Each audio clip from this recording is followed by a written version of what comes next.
क्या कह रहे थे इस साइड में? अभी मतलब बाकी तो ठीक है, जब ऊपर देखा अब साइड तक बाकी अभी नॉर्मल हुआ आपको? हाँ, अभी। थोड़ा नीचे आ जाओ। गुड।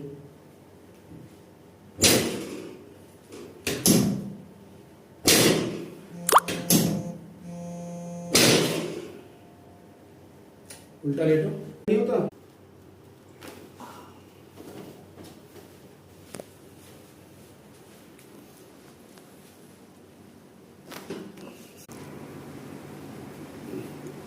अभी कैसा फील हो रहा है आपको? Much better. हाँ? पहले से मच बेटर है। अब हल्का सा बिल्कुल लाइट पेन है। मूवमेंट करके देखो गर्दन की। मूवमेंट में सही है। पीछे देखो, पीछे वाली अभी टाइट है। हाँ, शोल्डर्स दोनों लिफ्ट करो ऊपर ऐसे, जिस पोजीशन में सिलेंडर उठाया तो उस पोजीशन में उठाओ दोनों हाथ। हाँ तो अब इसमें ओके ओके ठीक है। Thank you.